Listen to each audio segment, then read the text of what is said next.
तो हमारे राज्य में कुछ घोड़े ऐसे हैं, उनको ये सिग्नल दिया गया है बाकायदा कि आप जितना ज़्यादा चर सकते हो चरो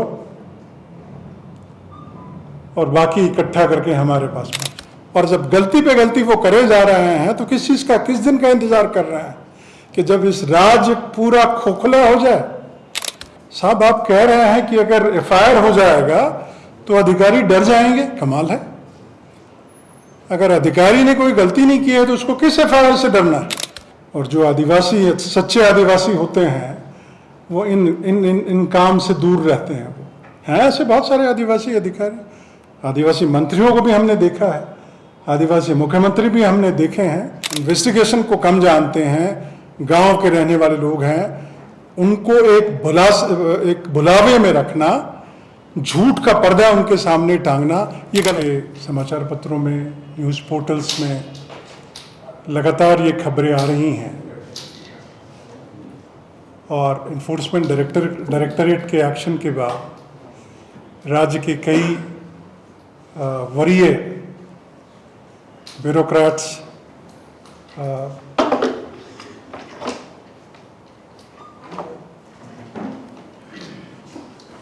उनके इन्फोर्समेंट डायरेक्टरेट के घेरे में हैं।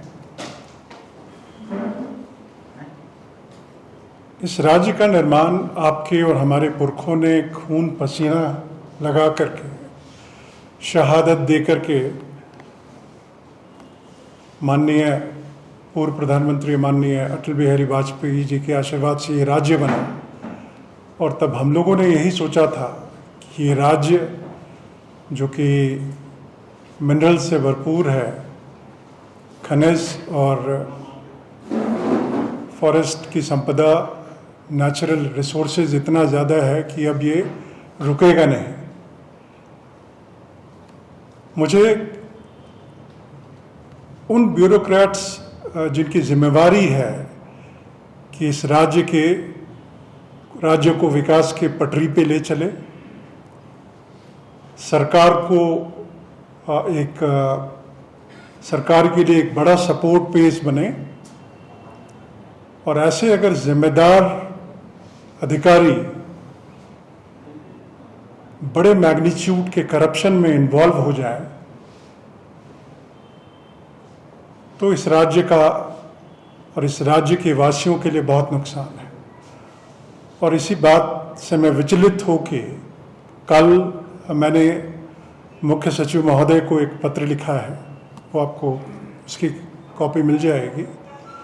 उसमें जो बातें, मोटी बातें वही लिखी है कि जो स्टील फ्रेम ब्यूरोक्रेसी, जो जिसे स्टील फ्रेम कहा जाता है, उसमें अगर जंग लग जाए और घुन लग जाए तो वो तो पूरा स्ट्रक्चर गिर जाएगा हरभरा के। मुझे दोबारा याद दिलाने की ज़रूरत नहीं है कौन कौन से IAS अफसर्स जेल में हैं और किनके इन्वेस्टिगेशन ED के द्वारा किया जा रहा है। समाचार पत्रों में आप और हम रोज़ देख रहे हैं। चिंता इस बात की है, और जब हम लोगों ने जब हम लोगों ने सिविल सर्विसेज ज्वाइन किया था तो हम लोगों को सिखाया जाता था कि कैरेट एंड स्टिक वाली पॉलिसी अपनाइए आप अपने सबऑर्डिनेट्स के साथ। जो अच्छा काम कर रहे हैं उनको शाबाशी दें, रिवॉर्ड दें, और जो गलत काम करने से बाज नहीं आ रहे हैं उनको वो स्टिक चलाइए, उन पे एक्शन।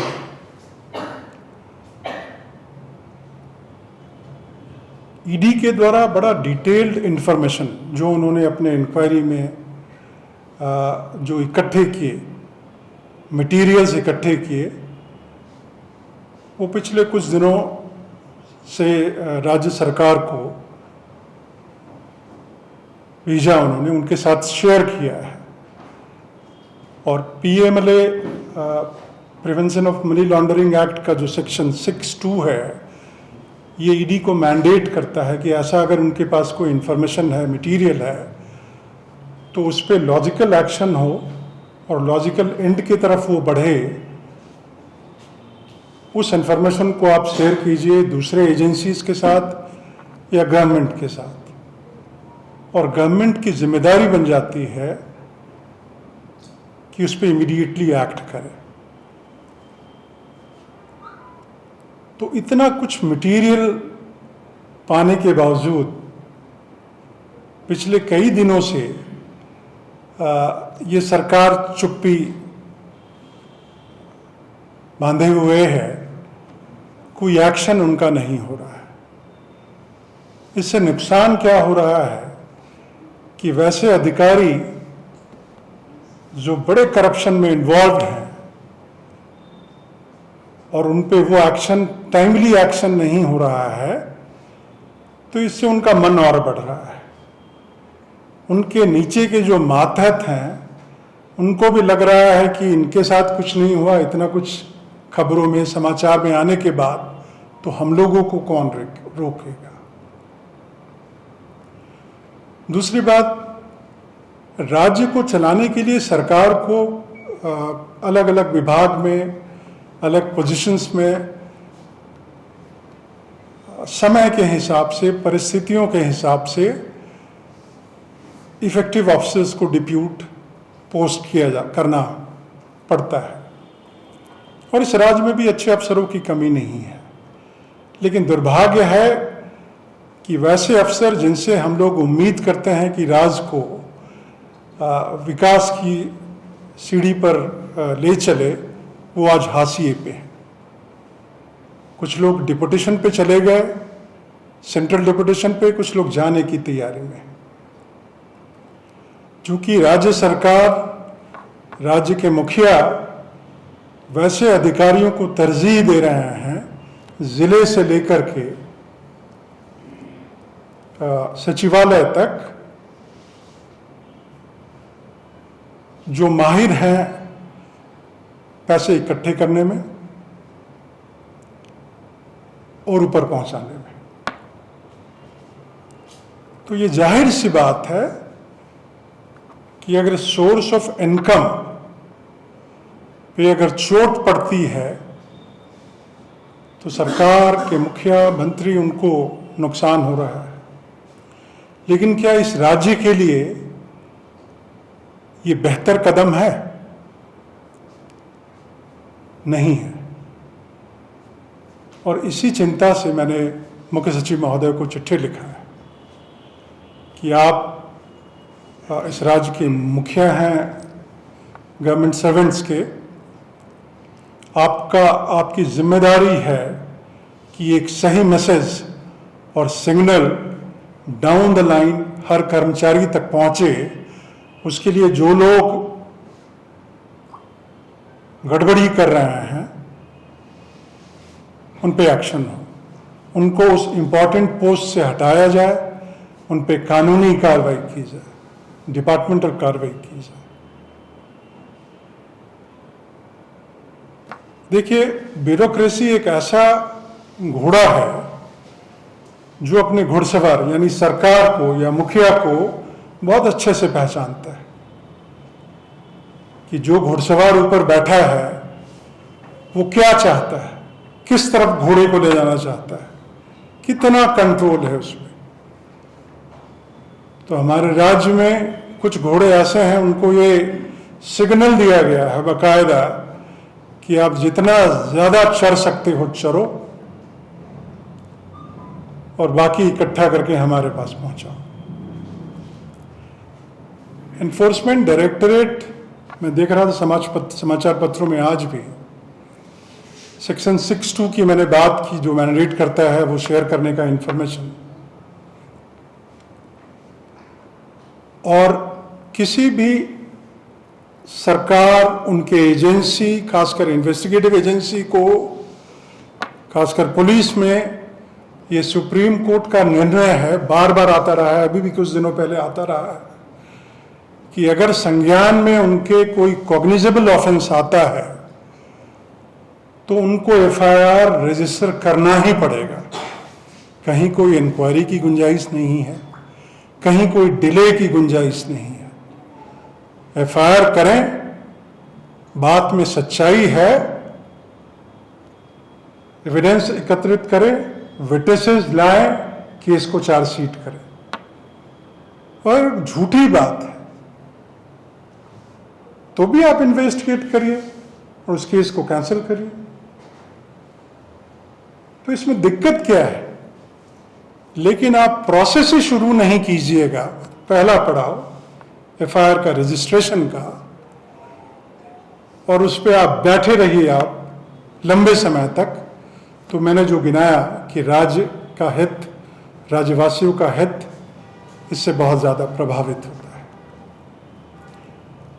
तो ये बात मैं आपके साथ शेयर करना चाह रहा था, अगर आपके कुछ सवाल हो तो। अरुण जी, आप तो इतने सीनियर अधिकारी रहे हैं पुलिस डिपार्टमेंट, आपको पता है सरकार का तर्क है जेएमएम का कि मेरे पास तो कोई थर्मामीटर है नहीं, जो भाजपा करती है कि अच्छा को साइड कर दिया और बुरा को पोस्ट में दे दिए। बोला कौन सा थर्मामीटर यूज करता बीजेपी, हमको बता दे। दूसरी बात आप जो कह रहे हैं कि एफआईआर करने का आदेश देना चाहिए चीफ सेक्रेटरी को, तो मन में तो एक डर होगा ना कि एफआईआर वो करेंगे फिर टेक ओवर कर लेगी केंद्रीय एजेंसी। तो सरकार का तो काम जनता के साथ अधिकारियों को भी संरक्षण देना है। उनके मन में एक डर है कि अधिकारी अगर डर गए तो विकास ऐसे भी तेज प्रभावित हो जाएगा, इसलिए से भी रुकेंगे वो दिशा में।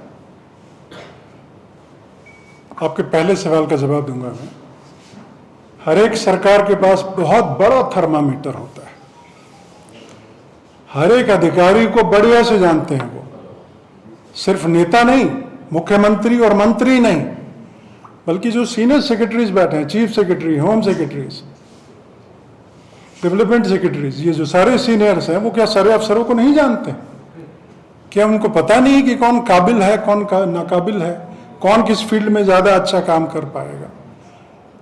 मेरा ये कहना है कि अगर कहीं पे करप्शन की बू आती है तो उसको क्या आप चुप करके बैठ जाइएगा? साहब, आप कह रहे हैं कि अगर एफआईआर हो जाएगा तो अधिकारी डर जाएंगे? कमाल है।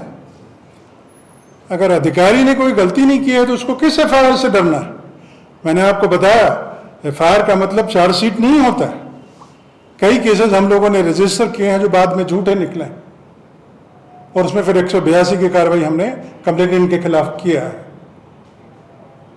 लेकिन आप इन्वेस्टिगेशन की शुरुआत ही नहीं करेंगे, आप कहते हैं कि हम जानते नहीं हैं, तो आप तह तक कैसे पहुंचेंगे? और कौन पहुंचेगा तह तक?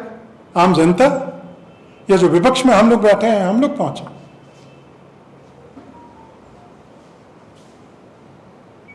तो वो तो कह रहे हैं कि हमने केंद्रीय एजेंसी को थोड़ी रोक रखा है। मान लीजिए कि हमारे पास कुछ वो इंफॉर्मेशन शेयर किए, उस आधार पर अगर मान लीजिए सरकार आगे नहीं बढ़ रही, आप बोल रहे हैं कि भ्रष्टाचारी को बचाने का एकमात्र उपाय सरकार को, पर मन में तो एक डर हो सकता है ना उनके कि हम करें एफआईआर, आप टेक ओवर कर ले केंद्रीय एजेंसी। नहीं तो क्या हर्ज क्या है? क्या हर्ज है? टेक ओवर करने दीजिए। पहले नहीं होता रहा है क्या? पहले कंसर्न एजेंसी, चाहे सीबीआई हो, इनकम टैक्स हो, ईडी हो, वो स्टेट के मामलों को ले ही लेती रही है क्या? और बीच में कोर्ट है, जुडिशियरी है। कहीं किसी के साथ ज्यादती हो इस देश में, उसका निजता का हनन हो, उसके अधिकारों पे अटैक हो, तो उसके लिए कोर्ट्स है ना। अगर आपको इस इंडिपेंडेंट एजेंसीज पे विश्वास नहीं है, स्टेट गवर्नमेंट, सेंट्रल गवर्नमेंट पे विश्वास नहीं है, तो कोर्ट तो है यहाँ पे। और कोर्ट कॉम्पिटेंट मानते हैं कि नहीं अधिकारी के तौर पे? बिल्कुल कॉम्पिटेंट अधिकारी है, इसीलिए मैंने उनको चिट्ठी लिखा। तो वो क्यों नहीं कार्रवाई कर रहे, आपको क्या कारण लगता है? वो उनके ऊपर भी तो मुख्यमंत्री हैं, वो मुख्यमंत्री के ऊपर नहीं है। और मुझे दुख इसी बात का है कि अच्छे अधिकारी, कद्दावर अधिकारी अगर राजनीतिक और राजनीतिज्ञों के दबाव में आ जाएं, और खासकर उस समय जब आप सबसे उच्च पद पे हैं, जब आप सबसे उच्च पद पे रहते हैं, तो कमजोरी भी होती है आपकी। रिटायर आपको होना है, आप किसी फंदे में नहीं पड़ना चाहते हैं, लेकिन अच्छे अधिकारियों को हमने देखा है जिन्होंने नौकरी छोड़ी है साहब। तो वैसे अधिकारी समझ के मैंने उनको पत्र लिखा है और उनके जमीर को जगाने का प्रयत्न किया है। ऐसे कितने अधिकारी ब्यूरोक्रेट्स हैं आप लोगों की जानकारी में जो टेंटेड हैं? ये उनके सबके नाम तो राजेश जी आप देख ही रहे हैं रोज दिन। दो चार लोग चल का भी तो नाम लीजिए जो बिल्कुल, पूजा सिंघल हैं, छवि रंजन हैं, ये तो है अंदर। जी हाँ, बाकी जिनकी इन्वेस्टिगेशन चल रही है उनके बारे में कैसे हम बोले, यहाँ से तो कैसे बोले, वो इन्वेस्टिगेशन जो एजेंसी कर रही है उनकी जिम्मेवारी है। वीरेंद्र राम है उनका नाम है, बाकी कुछ ऐसे प्राइवेट पर्सन्स हैं जो अधिकारियों के साथ बकायदा उनका सारा काम उन्होंने जिम्मेवारी ले दी है और अधिकारियों को कलम पकड़ा दिया है साइन करने के लिए। वैसे भी हैं विशाल चौधरी और प्रेम प्रकाश जैसे लोग। बात समझ में नहीं आ रहा, तो विपक्ष का काम है सरकार को जगाना, आप लोग अधिकारी को जगाने लग रहे हैं, जबकि मान रहे सरकार दोषी है। तो हमको ये समझ में नहीं आ रहा कि क्या करना चाह रहे हैं। पांडे जी, सिस्टम को सुधारने की बात कर रहा हूँ, किसी एक इंडिविजुअल के मार्फत से पूरे ब्यूरोक्रेसी को डराने की कोशिश नहीं कर रहा हूँ। इस राज्य में ईमानदार अधिकारियों की कमी नहीं है। कहाँ है वो? आप तो सभी जिले के एसपी और डीसी को जानते हैं।